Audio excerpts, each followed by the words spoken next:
Olá, eu sou o Gustavo Swenson, sócio da área de Life Sciences e Saúde do Matos Filho, e hoje estou com alguns dos meus sócios aqui do escritório para falar um pouquinho das perspectivas da indústria de saúde no Brasil.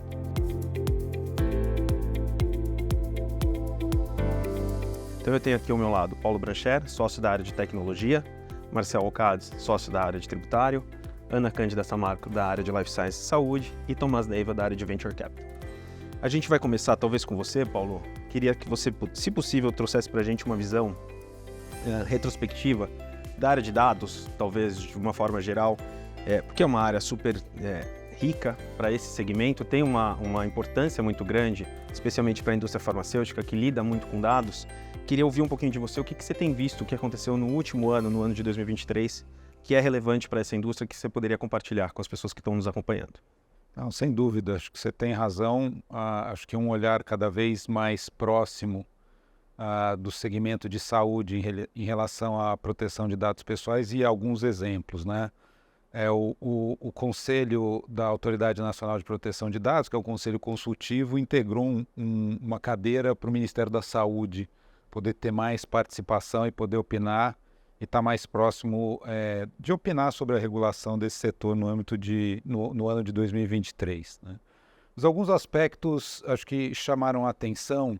A gente vê que a NPD está cada vez mais estruturada e conseguindo ter mais força em termos de investigação sobre situações que acontecem. Algumas situações de incidente de segurança aconteceram no âmbito do setor de saúde, envolvendo órgãos públicos. Então, a gente tem notícia pela própria NPD que há 3 processos em andamento envolvendo 2 deles o Ministério da Saúde e a Secretaria de Saúde de Santa Catarina. Inclusive, houve uma penalização da Secretaria de Saúde de Santa Catarina por uma questão de incidente de segurança e que ela foi penalizada porque não comunicou de maneira adequada sobre o incidente de segurança para os afetados, né, para os indivíduos que tiveram seus dados vazados e também por falhas em relação à segurança da informação. O que eu acho que é um dado importante, porque mostra não só como a NPD está começando a exercer esse papel na sociedade como um todo. A gente teve situações envolvendo o setor privado e no âmbito da saúde a gente está vendo a atuação dela no setor público. Eu acho que é algo que vai continuar acontecendo. Fora a parte de incidente de segurança, acho que a gente teve um movimento importante, que foi a nota técnica número 4 da NPD, que quis aprofundar um pouco mais o olhar envolvendo o setor de farmácias. Né? A gente sabe que o setor de farmácias cada vez mais incrementa a dependência e o uso de dados pessoais para poder oferecer serviços a clientes. Então, a NPD tem procurado, e a gente vai ver uma evolução disso mais possivelmente no ano de 2024, tentando entender principalmente sobre a transparência de vários programas utilizados nesse setor, seja programas de fidelidade, programas de descontos, convênios e tantas outras funcionalidades que existem. Então eu chamaria atenção para esses itens. Eu acho que foi um ano bastante importante assim, envolvendo o setor de saúde e a parte de proteção de dados. Legal. Acho que como você comentou, a gente ouve muito que a NPD inicialmente tinha uma atuação bastante tímida, estava num processo de estruturação, e acho que agora ela começa a entrar em alguns segmentos, e o setor de saúde, obviamente, é uma das prioridades.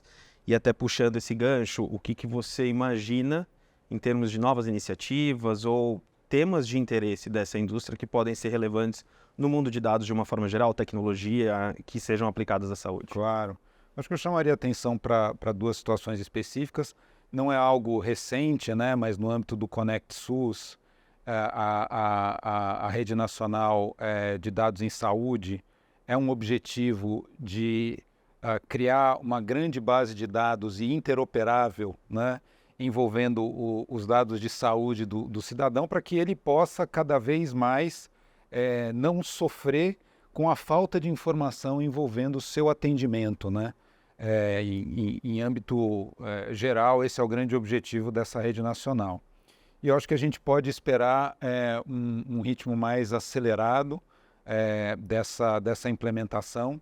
o que vai exigir claramente um controle, né, uma forma bastante próxima envolvendo a própria ANPD com relação aos cuidados que isso acaba ocasionando, para evitar exposições, né, e ser um sistema robusto, mas que certamente acho que todos nós esperamos que possa se tornar uma realidade. E eu chamaria atenção também, e não é só do segmento de saúde, mas atinge o segmento de saúde, que é o projeto de lei de inteligência artificial, de iniciativa do Senado Federal, em discussão no âmbito do Senado, mas certamente é de interesse do Congresso Nacional, que afeta o segmento de saúde.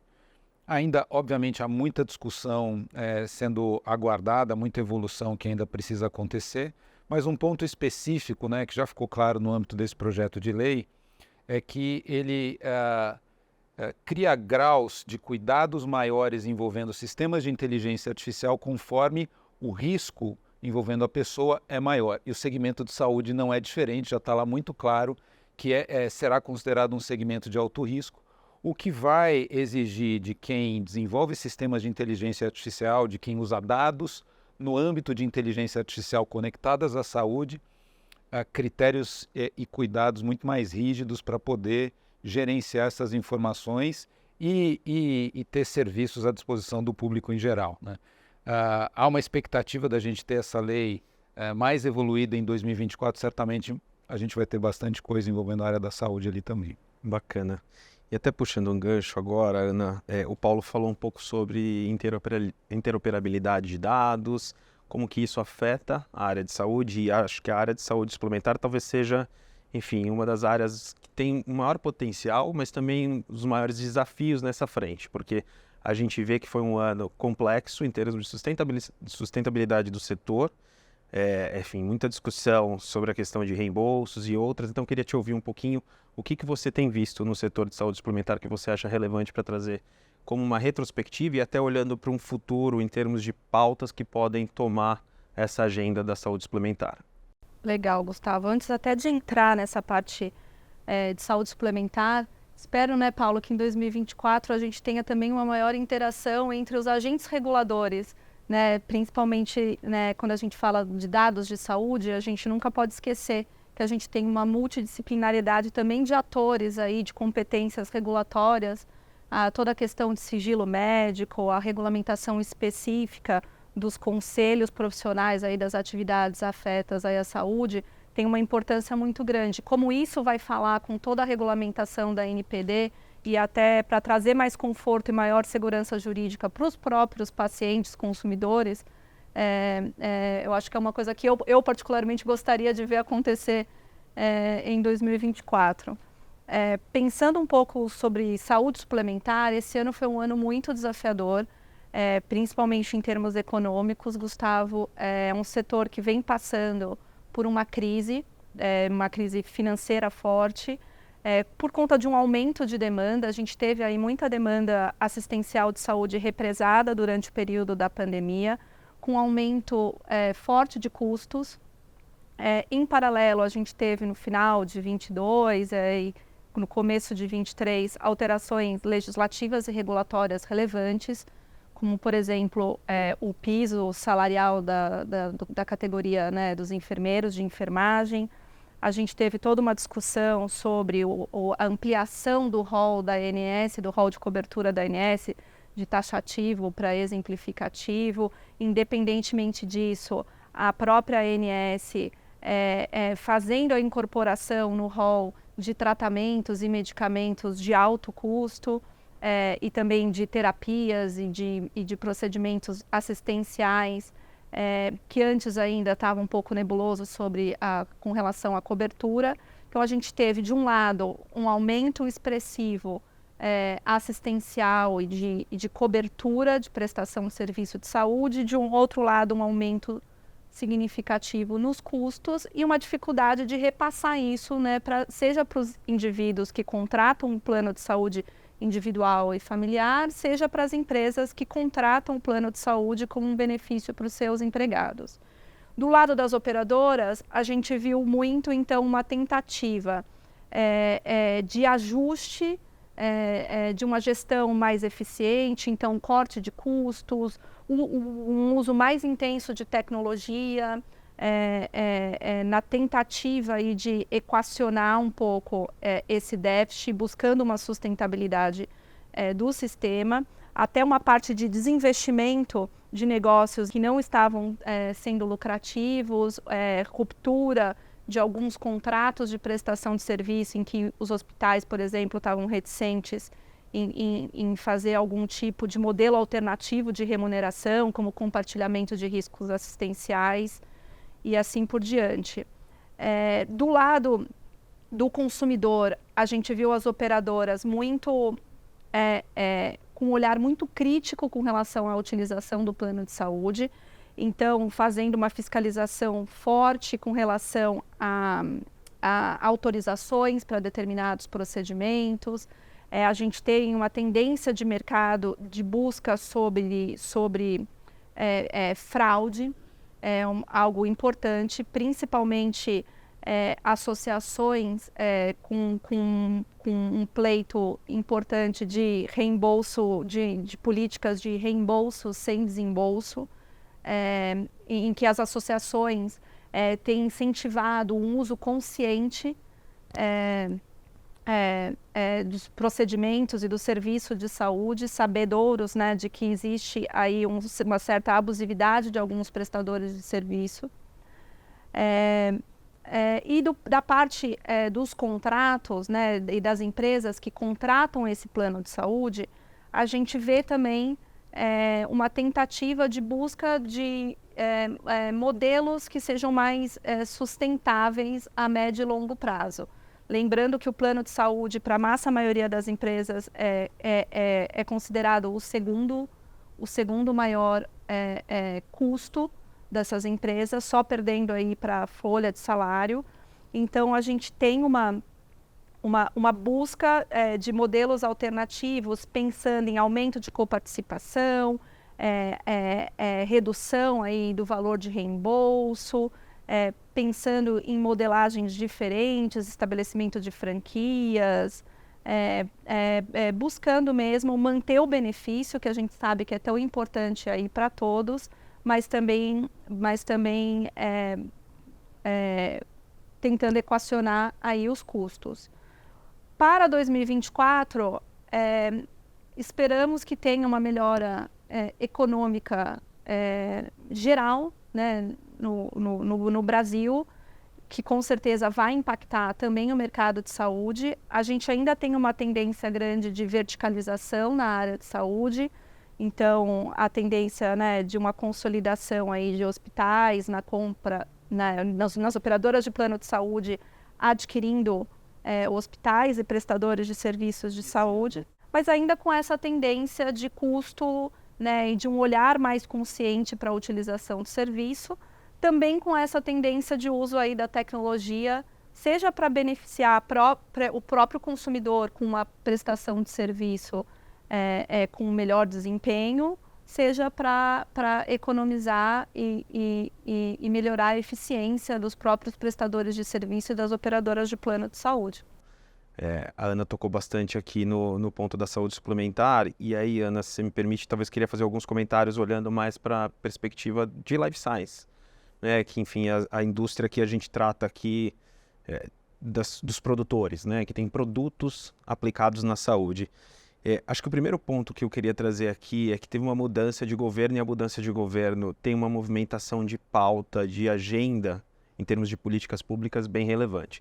Então, esse novo governo, ele chega colocando o Ministério da Saúde como um protagonista, como já ocorreu nos governos anteriores do PT, e isso, de alguma forma, tem um impacto para todas as empresas que estão nesse setor. Acho que o primeiro impacto que a gente viu talvez seja uma retomada do programa de incentivo do Complexo Industrial de Saúde no Brasil, que eu diria que tomou uma pauta bem importante em 2023 e deve continuar no foco em 2024. Acho que existe muita expectativa do governo em regulamentar alguns desses programas, especialmente aqueles focados em parcerias públicas, né, que a gente tem visto, enfim, até um interesse grande dos clientes nessa frente, eu diria 23 e 24 talvez ainda tome a pauta de uma forma bastante relevante, porque ainda tem muita coisa pouco regulamentada, né? A gente tem uma expectativa de atualização de regulamento de PDPs e outras que eu acho que, especialmente para a indústria farmacêutica e de equipamentos médicos, isso pode ser bastante relevante,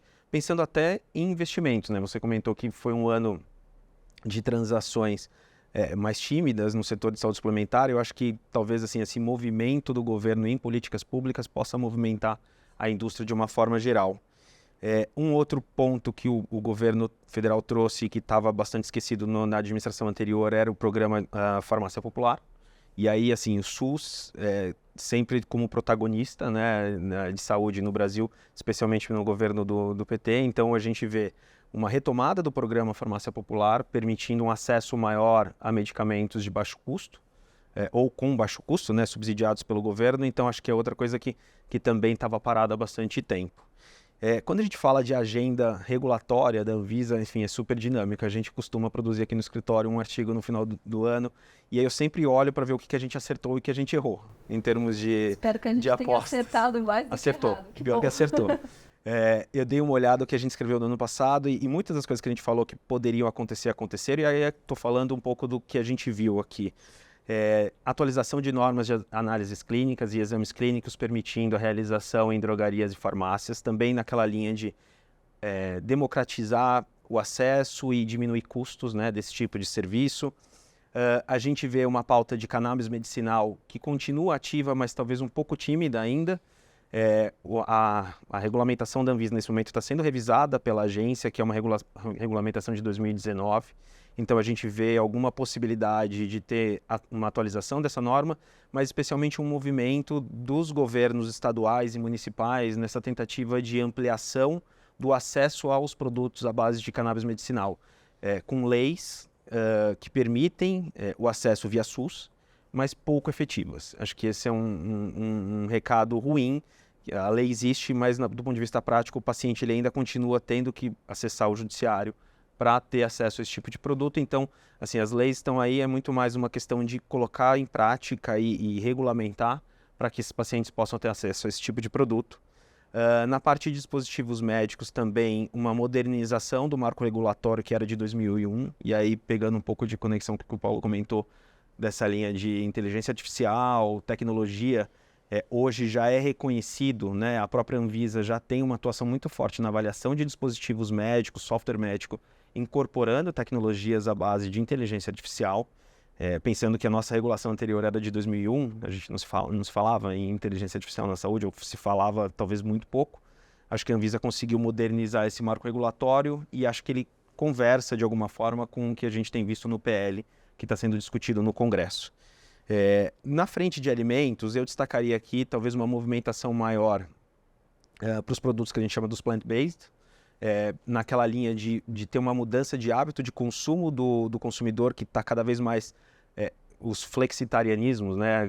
Os flexitarianos, que são aqueles que tendem a reduzir o consumo de proteína de origem animal e buscam alternativas. Então a gente vê um movimento da indústria em termos tecnológicos muito ativo, um crescimento desse mercado de forma muito ativa, mas regulatoriamente falando ainda carece de uma regulação específica. Então o MAPA publicou uma consulta pública para que colheita de subsídios para ter uma norma específica relacionada aos produtos plant-based, e isso acho que deve impulsionar ainda mais o mercado.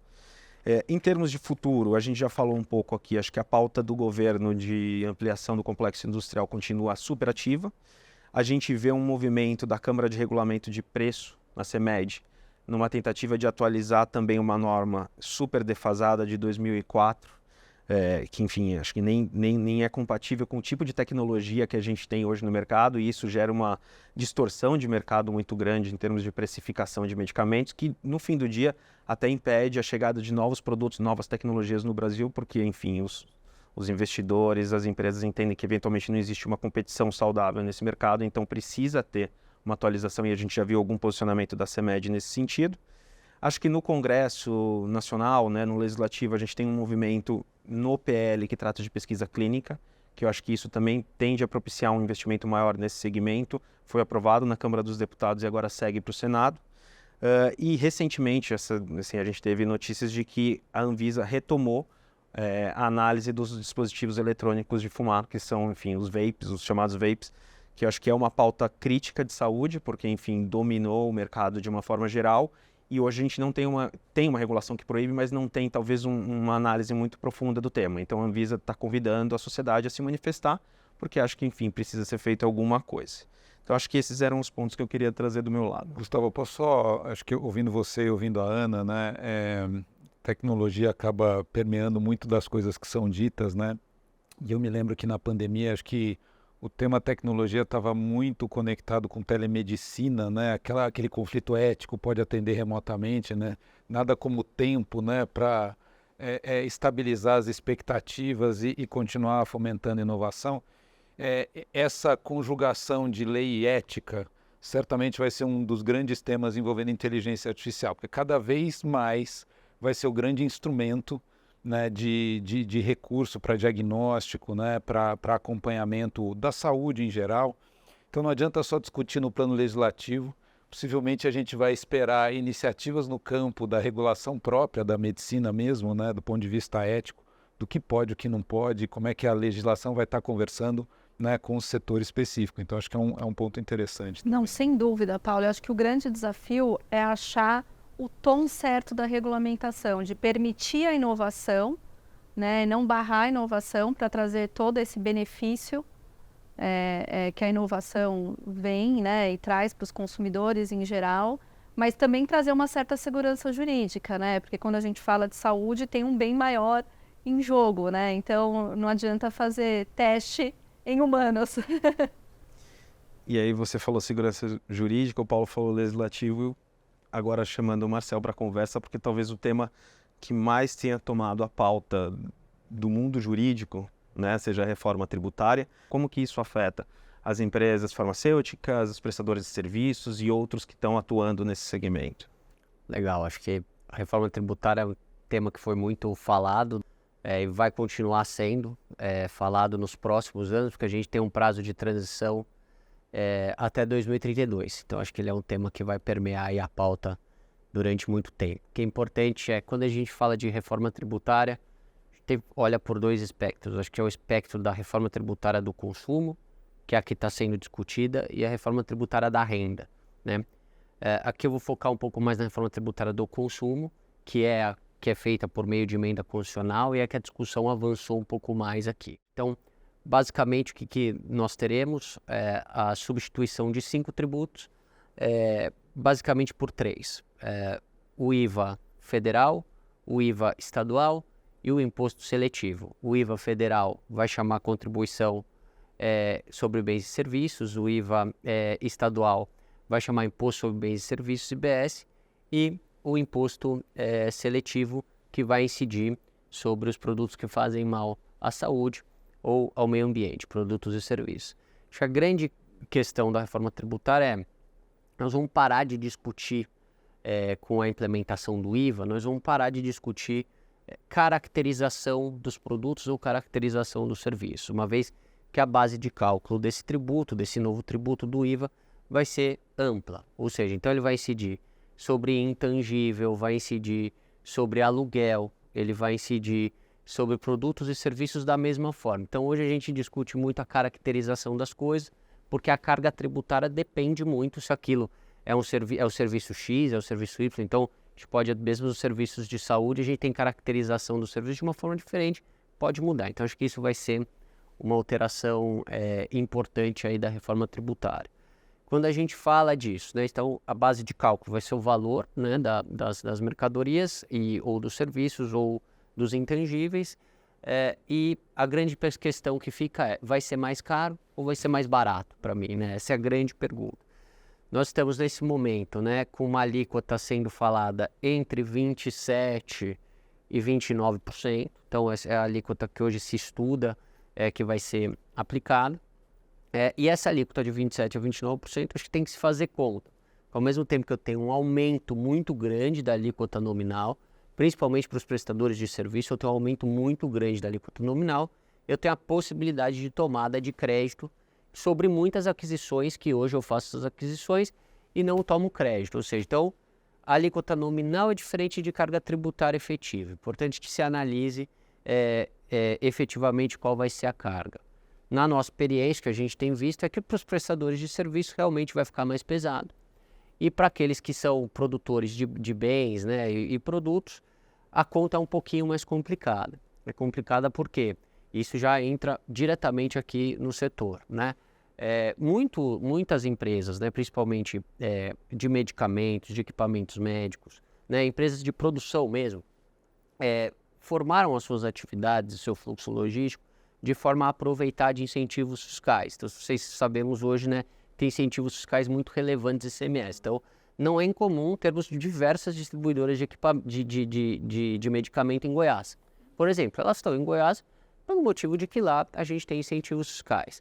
Então, o que vai acontecer com a reforma tributária é que esses incentivos fiscais não mais existirão. Depois do prazo de transição, não haverá mais esses incentivos fiscais. Então, é importante que as empresas se olhem para os seus fluxos logísticos e vão verificar, ainda vale a pena eu ter um centro de distribuição em determinado estado ou não. Então, acho que a gente pode ter um rearranjo aí com relação a fluxos logísticos, principalmente das empresas produtoras, seja de equipamentos, seja as produtoras de medicamentos.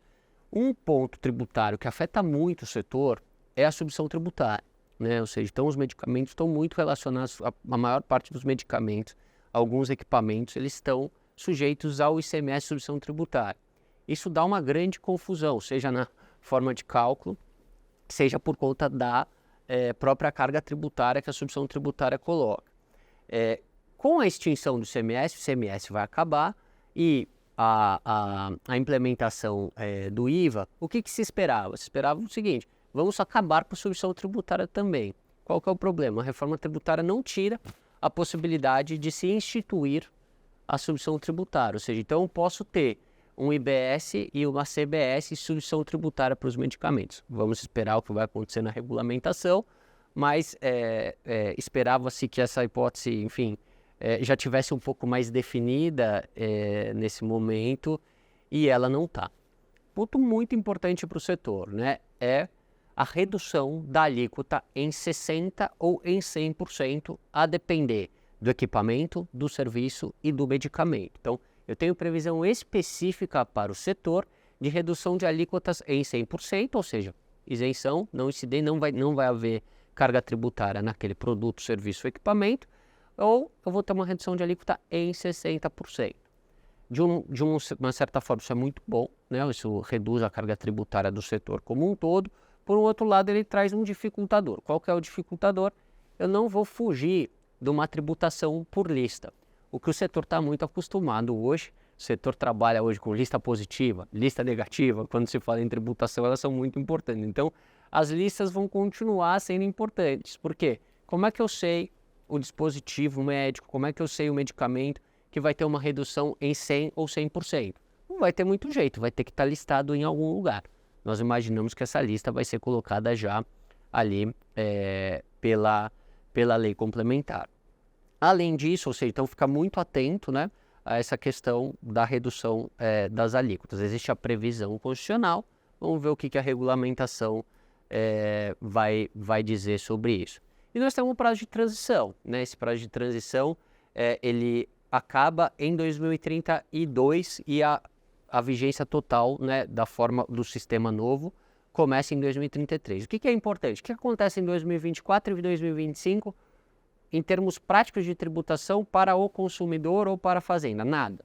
Isso que é importante. 2024, 2025, nada acontece. Nós vamos continuar tributando tudo da forma como a gente tributa hoje. O que é importante? Serão os anos em que toda a regulamentação vai ser feita, vai ser trabalhada. Então é muito importante que empresas do setor, associações do setor, especialmente porque nós temos esse tratamento específico, a tributação hoje de serviços médicos, especialmente de medicamentos que a gente tem preço regulado, ela é muito específica, ela é muito sui generis, é muito dela. Então, muito importante que se acompanhe esse processo para se verificar o que de fato vai ser beneficiado com a redução de alíquota em 100%, o que de fato vai ser regulamentado com a redução de alíquota em 60%, e como que fica eventualmente a subvenção tributária. Então, 24 e 25 são anos muito importantes para se acompanhar isso. Uma atuação até, enfim, uma atuação, forma ativa para acompanhamento, de forma ativa, via empresa, via associação. Acho que isso é muito importante, né? Ou seja, a gente vê que às vezes o Congresso, né, ele está discutindo essas questões, mas não tem o conhecimento técnico, né, das questões. Então é importante que o setor econômico como um todo se movimente para que dê esses esclarecimentos técnicos e que a norma seja feita da melhor maneira possível. Depois o prazo de transição começa em 2026, com a entrada gradual desses novos tributos e a redução gradual dos tributos antigos, até que em 2033 os tributos antigos morrem completamente e está implementado os tributos novos completamente em vigor. Durante esse prazo de transição também preciso muita atenção para se verificar, porque nós vamos conviver com os dois sistemas. Então, veja, nós vamos conviver com PIS, COFINS, IPI, ICMS e ISS, junto com IBS, CBS, Imposto Seletivo, eventualmente. Existem 2 outros tributos, acho que não vale a pena a gente falar aqui, porque não afeta tanto o setor. Então, durante o prazo de transição, nós vamos ter essa dificuldade também com relação Vai ter que tomar muito antidepressivo. Eu acho, isso, acho que, né, e o que é importante, né, Paulo? Todo esse prazo de transição, ele sempre é traumático, né, em todos os países do mundo que implementaram o IVA, esse processo é traumático. Qual que é a nossa esperança? Que, de fato, todos esses princípios, né, de base de cálculo ampla, de neutralidade da tributação, ou seja, aqueles princípios que foram para a emenda constitucional, que de fato eles sejam respeitados quando a gente estiver fazendo essa regulamentação. Então, por isso que é muito importante prestar atenção na regulamentação. É importante ficar muito atento aí para os próximos anos, para o prazo de transição e o setor. Acho que é muito bacana quando a gente fala para um setor que tem uma disposição específica na reforma tributária. Este é um setor que tem disposições específicas na reforma tributária, motivo pelo qual acho que merece ainda mais atenção, que é o que a gente fala. Tem uma porta aberta na Constituição de uma redução de alíquota em 60%, de uma redução de alíquota em 100%. Né? Como isso vai ser regulamentado é importante. Desafiador, mas com oportunidades. Né? Acho que é um momento, eu diria, histórico, né? Essa reforma que já vinha sendo discutida há muitos anos, agora a gente vê isso caminhando de uma forma efetiva, com todos os desafios que você comentou, que é só o começo, mas acho que com oportunidades. E aí, puxando para o teu lado, Tomás, enfim, acho que a gente interage muito aqui dentro do escritório e a gente viu na época da pandemia, né, um boom de health techs, de biotechs e de outras techs, muito conectado com o que o Paulo falou desse movimento de tecnologia impulsionado por uma pandemia. A gente não tem uma pandemia, e que bom, né, nesse momento, mas assim, a gente viu também o crescimento e uma queda, pelo menos eu posso falar mais olhando para o lado de saúde, né, de uma explosão de startups focadas em saúde, mas que depois, enfim, a gente vê uma estabilização de investimentos nesse setor. Queria te ouvir um pouquinho o que você viu no mercado de Venture Capital nesse ano de 2023, que me pareceu ainda um ano desafiador, mas se existe uma perspectiva de mudança em algum momento, de uma forma geral, em investimentos em startups, mas assim, tentando focar mais nessa área de saúde. O que você tem visto e o que você imagina que a gente pode ver mais para frente? Não, legal. Acho que vocês trouxeram um comentário anterior que, do ponto de vista transacional, o ano de 2023 foi bem tímido, né? Acho que isso vale para as transações tradicionais de M&A, mas vale também para o Venture Capital. Acho que para entender exatamente qual é o panorama que a gente teve em 2023 para o Venture Capital, vale a pena dar um passo atrás e olhar um pouco o que aconteceu em 2021, que você acabou de resumir, né? Acho que o que houve no Venture Capital, especificamente pensando em saúde, foi meio que uma tempestade perfeita, meio que às avessas, assim, uma conjunção de fatores que favoreceu o desenvolvimento de negócios inovadores nesse setor. Tem coisas mais amplas relacionadas ao Venture Capital como um todo, ou seja, 2021 foram anos de boom para o Venture Capital em todos os setores, mas tem coisas muito específicas de saúde que ajudaram o desenvolvimento desses negócios também. Então, você trouxe a pandemia, Paulo trouxe, né, a questão da aceleração da digitalização dos negócios, e aí, se a gente pensa em saúde, tem um exemplo óbvio da telemedicina, mas outras questões também, como a questão da pandemia trazendo atenção para a questão da saúde mental, que não era tão relevante antes, e agora uma série de health techs destinadas a entregar soluções para essa questão.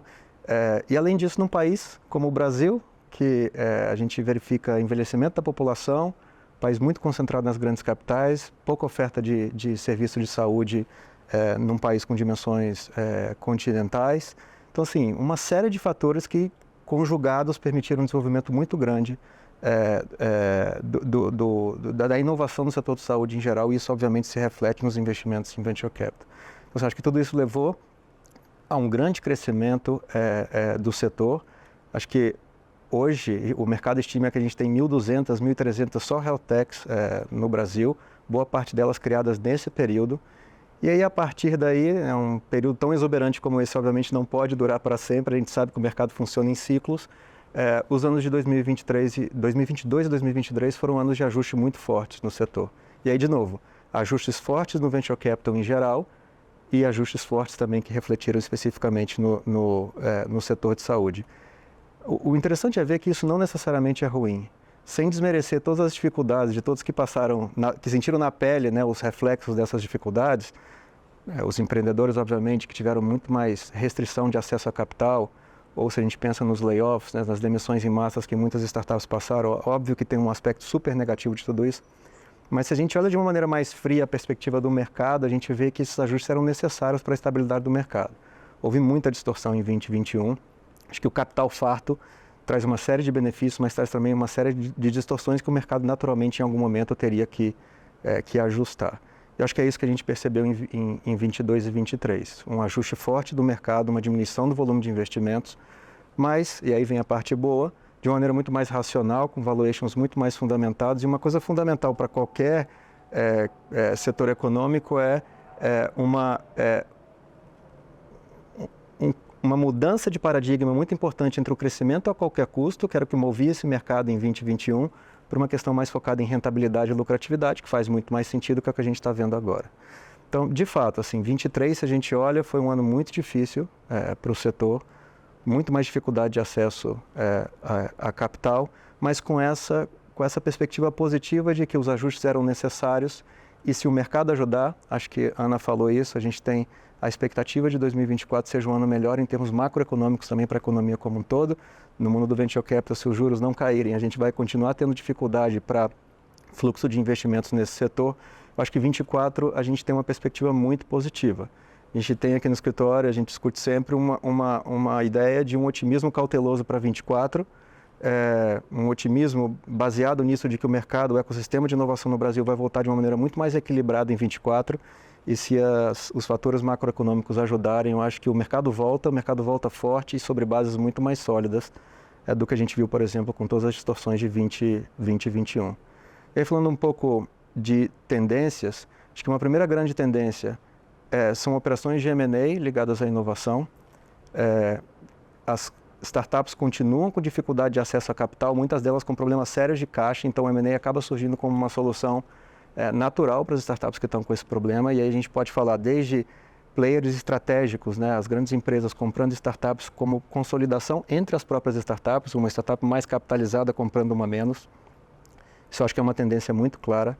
Outra tendência que a gente sempre acompanha no escritório é o chamado Corporate Venturing, que são as iniciativas de inovação das grandes corporações, desde hubs de inovação, programas de aceleração e incubação, até o Corporate Venture Capital, que é efetivamente a grande corporação investindo nas startups. E aí no setor de saúde a gente tem diversos exemplos de empresas consolidadas atuando fortemente no setor. E aí, fazendo um parênteses, o setor tem muitas entidades sem fins lucrativos que têm uma presença muito importante. E aí a gente tem acompanhado muito no escritório um desafio que é como encaixar esses programas de corporate venture para as limitações que essas empresas acabam encontrando pelo fato de serem entidades sem fins lucrativos, mas de toda forma não tem grande corporação que não esteja de alguma forma buscando se posicionar nesse mercado e acompanhar aí as inovações, pelo menos saber de onde a disrupção vem. A disrupção virá, pelo menos participando do mercado de uma maneira ativa, você acompanha as tendências.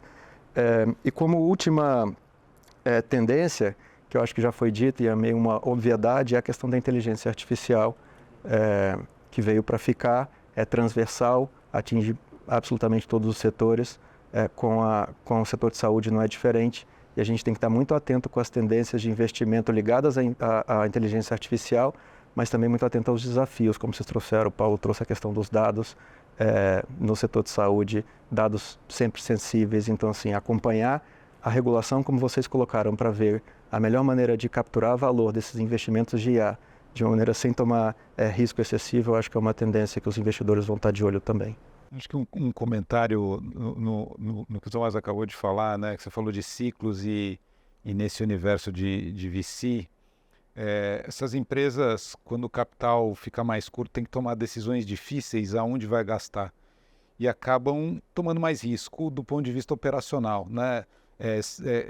Consulta menos serviços jurídicos, de natureza financeira, uma série de coisas, né? O que acho que chama a atenção quando o movimento de aquisição voltar forte, de que as avaliações do ponto de vista de risco vão ter que ser um pouco mais agudas, né, Tomás?